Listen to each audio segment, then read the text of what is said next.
מעבירים תקציב אחרי כמה שנים טובות.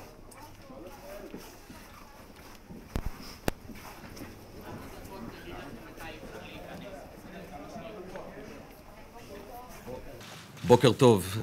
נחתנו ממש לפני כמה שעות מוועידת האקלים בגלזגו שבסקוטלנד, אחרי שורה של פגישות מדיניות במעבר חד לשעות וימים שהם קריטיים להעברת התקציב. מה שנקרא, זה באמת שינוי אקלים. בגלזגו היו יומיים מרתונים של פגישות מדיניות. פגשתי את מנהיגי בריטניה, צרפת, הודו, אוסטרליה, בחריין, והרשימה עוד ארוכה. מעמדה הבינלאומי של ישראל הולך ומתחזק.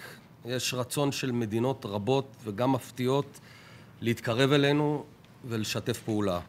אנחנו כבר לא מוגדרים על ידי הסכסוך או על ידי האויבים שלנו, אלא על פי מי שאנחנו והתרומה שלנו בעולם, בקוביד, באקלים ובתחומים נוספים. אני מבקש להתייחס לשני אירועים חשובים שמאותתים גם הם על עוצמתה של ישראל. התרגיל בלו פלאג עם 8 חילות אוויר מהחזקים והטובים בעולם שהתקיים בארץ לפני כמה ימים. כל המפקדים היו כאן בחדר ושמעתי הרבה מחמאות לחיל האוויר הישראלי ולאווירת שיתוף הפעולה. ועוד תרגיל שמתקיים בזמן שאנחנו מדברים באילת של חיל הים שלנו ושל חיל הים האמריקאי, ה-Fifth Fleet של סנטקום. מי שצריך לקבל את המסר, מקבל.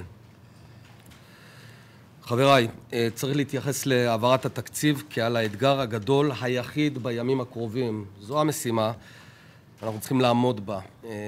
לפני כמה חודשים סימנו 3 משימות מיידיות: הקמת הממשלה והוצאת המדינה מהסחרור האינסופי והכאוס, חילוץ המדינה ממגפת הקורונה ונגיף וריאנט הדלטה, ובשתי המשימות הראשונות עמדנו, והמשימה השלישית היא העברת תקציב מדינה, ואת זה אנחנו נעשה השבוע.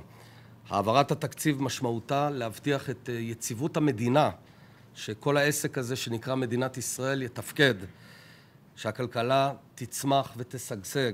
אנחנו עומדים על מעל 7% צמיחה.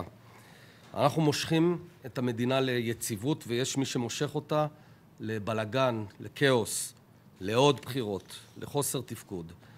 אנחנו בישורת אחרונה, ולפנינו ימים מתישים ולילות לבנים בכנסת, אבל התקציב יעבור. העברת התקציב תאפשר לנו את היציבות הפוליטית והכלכלית שדרושה להתמודד עם האתגרים הגדולים הבאים. לדוגמה, העלייה במחירי הדלק והתובלה הימית, חומרי הגלם, שמביאה לעליות המחירים. זו תופעה שבכל העולם מתמודדים איתה בימים אלה, אבל אצלנו המחירים גבוהים במיוחד, גם ככה בשנים האחרונות. ואנחנו צריכים לראות שאצלנו לא מנצלים את הגל העליות העולמי להעלאת מחירים כללית.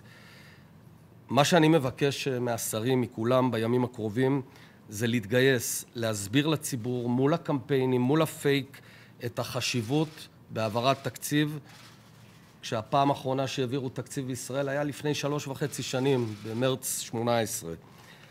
לא להיגרר לרמת הדיון הנמוכה. אני רואה שיש כמה חברים באופוזיציה שממש איבדו את זה בימים האחרונים. ראיתי את התמונות, זה דבר בלתי נתפס. הנשק שלנו זו האמת, מה שאנחנו עושים, מה שאנחנו בונים פה במדינת ישראל. אנחנו מעלים את המדינה על המסלול, זאת האמת. זאת האמת. משימה כבירה, חשובה, ציונית ממדרגה ראשונה, והאמת תנצח. בקשה אחרונה מכל חברי הממשלה ודרככם גם לחברי הסיעות. זה זמן עשי לאיפוק, גם בהתבטאויות, גם בציוצים. פשוט אם לא צריך לומר משהו, אז לא לומר. אנחנו לא צריכים עכשיו לטלטל בימים הכל כך רגישים האלה את הספינה, לא עכשיו להרוויח עוד 1.25 בבייס. יהיו ימים לדברים האלה. כרגע בואו נעביר את התקציב. תודה רבה. תודה רבה.